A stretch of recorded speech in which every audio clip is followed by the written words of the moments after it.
When I enter into the show at the right, I see your artwork, and it makes me feel like a freak show because the masks are like horror masks.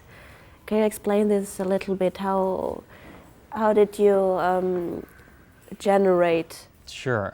So the masks are built using facial detection algorithms and genetic algorithms. So to do facial detection, you have to use machine learning, and you show this machine learning system thousands of people, like 10, 20,000 people, and the system finds all the qualities that are shared among all those images, and it creates this kind of abstract model of what a human being is. But you can't really see what that model looks like. It's just some kind of piece of data somewhere. And so what I do is I take some random images, like TV static almost, and I ask the algorithm which one looks more like a face. And neither of them look like a face at all, but the machine says, well, this one is 1,000th% more like a face. So I keep making those changes and find the ones that are most like faces, and over time they evolve toward these kind of ghastly, disfigured looking people. And they're how machines see people in a way. So when you stand in front of the work, you're looking at an other, but you're also looking at yourself, like the way that the machine sees us. And there's something kind of, like a freak show or disfigured about that. And there's some question of whether or not we should be doing that to our identities, right? There's some like violence and harm that's happening to the human when we force our identities through these machines. You play a lot with the motive of the mask. That means you can change your identity, you can play different roles. Why this motive?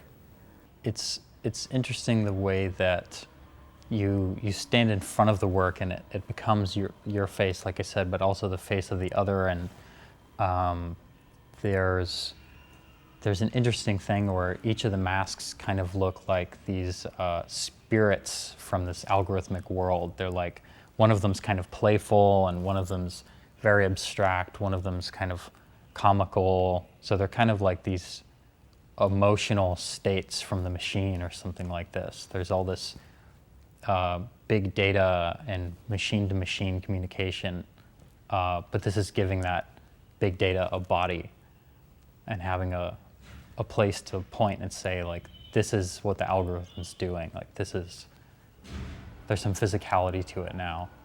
So the rational versus the unpredictable, so to say? In a way, when the rational and the machine becomes poetic. Mm-hmm. So it tells a story, kind of. I think it's telling a story. Yeah, it's kind of a snapshot of where we are in terms of teaching machines to see us, and asking questions about whether or not we want to teach these machines to see us like this. Like, there's a danger in letting technology determine its own course. Like Heidegger calls that the supreme danger, when technology is allowed to develop for its own sake and not guided to benefit humans in the best way possible, and like reveal some beautiful truth about the world through technology. You told me that originally you are a painter, or? Yeah, I have a background in painting and drawing. And then afterwards you did programming. Yeah, lots of programming, and even programming when I was in high school, and so I've kind of always danced back and forth between the two. How can art influence science and the other way around? Well, I think it's a good question. I think the kind of shared commonality is that they're both like these hypothesis-based investigations, right? So you have this idea about the world or about how something is, and then you test it and then come back with some discovery, whether the discovery is a painting that you've made, or a performance, or some research paper. You've gone out into the world testing some idea and you come back. So there's some shared structure there. Yeah, so most important inventions were made by accident, weren't they? I think. An accident, but maybe like an accident that was carefully guided, you know, like I kind of think this might happen and I'm going to try it and maybe something else happened, you know, maybe that's the accident. How it's how you work yourself?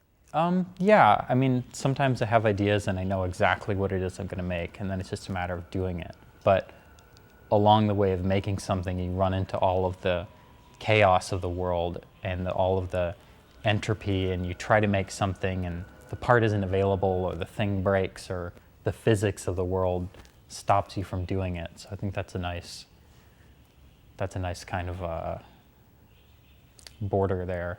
Mm-hmm. So thank you very much for this interview. Yeah, thank you. Thank you.